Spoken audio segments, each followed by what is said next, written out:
Hi, and welcome to the number chords section in theory for ukulele. Actually, it's not really number chords, but I just said that so it'd be easier for you to locate this tutorial. Actually, we're going to be talking about 1, 4, 5 chords and understanding that a little better. Okay, so at the very top, I wrote the usual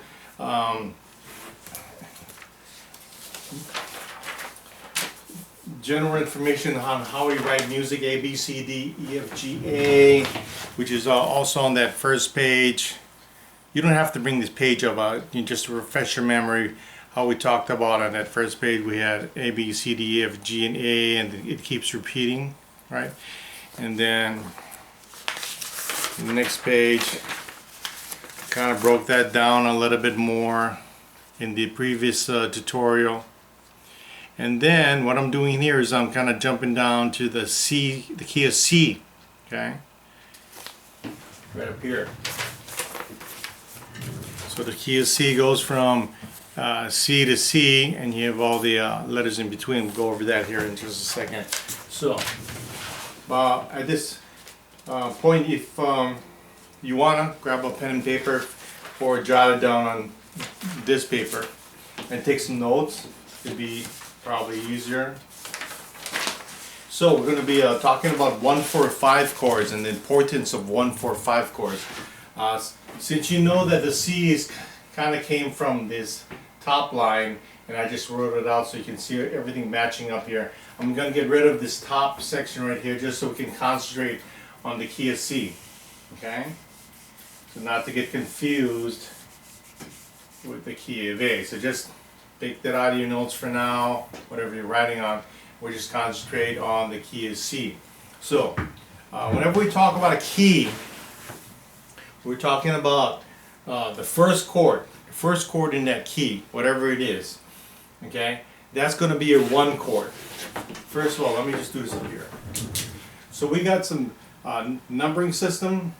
So we got a 1 up here, a 2, a 3, a 4, a 5, a 6, a 7, and that would be an 8, or you come back to the 1 chord. Really, that's what it is. So we're going to be talking about the 1, 4, 5 chord. The 1, the 4, the 5. Okay. So we'll just take these numbers away. Those just to give you an idea on what we're talking about and why they're numbered. It's because each letter of the key stands for a number. So over here, this being the 1 chord, we're going to put a Roman numeral 1. Okay. Now we went 4 places up. That's a 4. So it's going to be a 4 chord, and we're using Roman numerals. Okay, and a 5 chord. Now,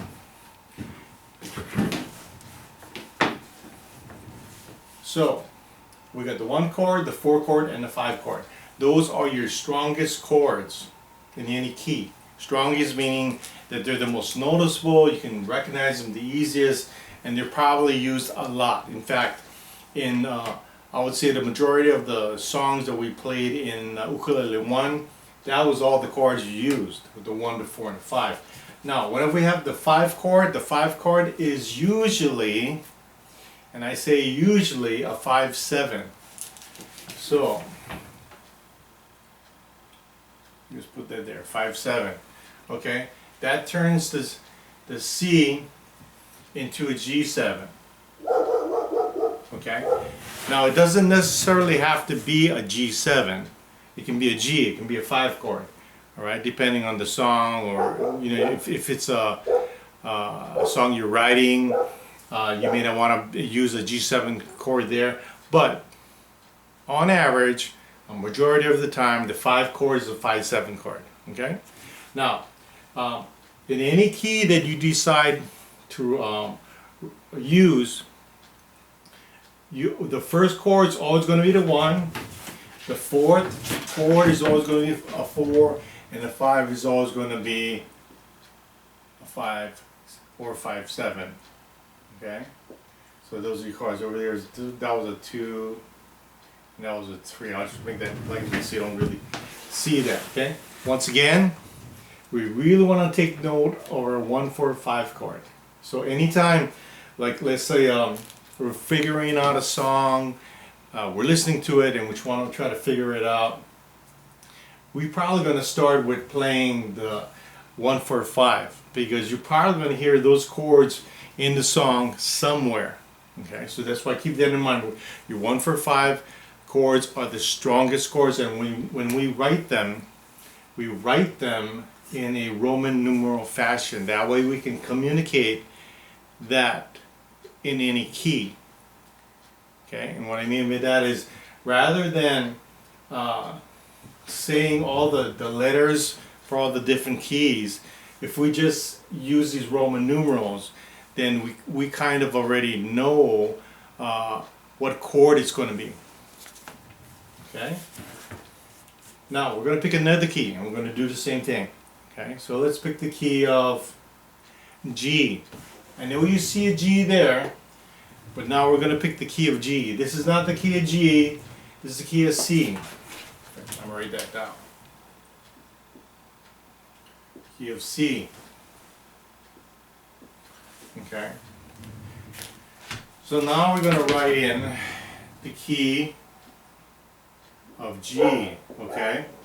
So now what we're going to do is we're going to start with the G chord, okay? Because anytime you have a key, you got to start with that chord, okay?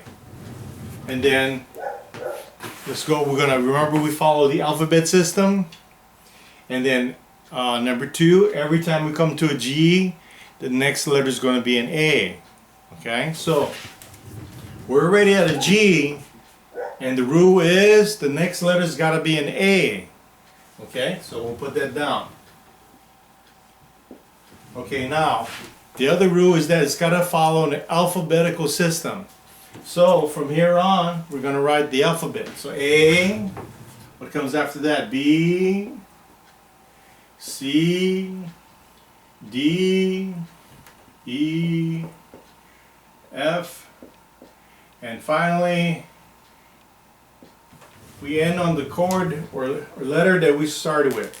So, as you can see here, we got the 1 chord, that's the G chord, see? Our 4 chord, can you tell me what the 4 chord is? Well, it's going to be the C chord right there. You see? The 4 chord right there. So this is not, the C is now the 4 chord in the key of G. That was the key of C, we're now in the key of G, totally different key. Okay? And then your 5 chord is the 5 here, the D. And once again, it's most likely a 5/7, so we're going to make it into a D7. Okay? So, if you can think back to the songs that we played in Ukulele 1, in the key of C, a majority of the songs that we played in the key of C, if you want to go ahead and get your book, that's fine. You can pause the tutorial now, go get your music book that we use in Ukulele 1, and come on back and we'll start in about a second. Okay, so a majority of the songs that we played in Ukulele 1 were in the key of C.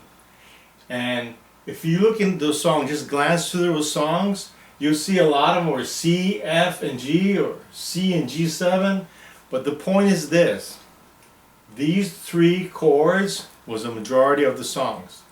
We're in the majority of the songs. So those are the 1, 4, 5.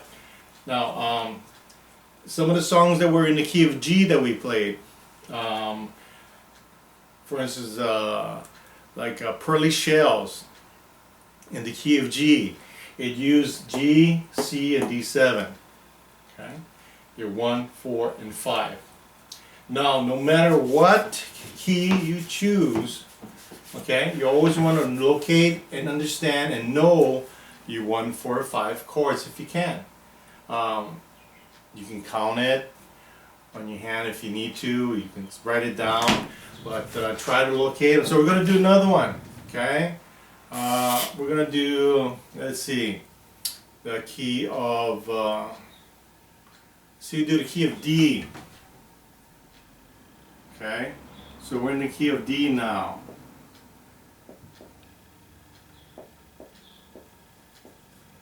Key of D. So what comes after D? You can kind of look up here to help you if you need. What comes after D? The letter E. What comes after E? The letter F. What comes after F? The letter G. And the rule is, every time there's a G, what's going to come next? The letter A, because that's just the way it is. Then we follow the alphabet system. So, in the alphabet, it's going to be A, B, C, and we're ending with the chord or note that we started with. Okay, I went and wrote that too fast. I should have just said A, and then we'll talk about it. Okay, so we got the 1 chord here, the 4 chord here, and then yes, the 5/7 over here. So those are the 3 keys. So what I'm going to do for now is I'm going to erase this.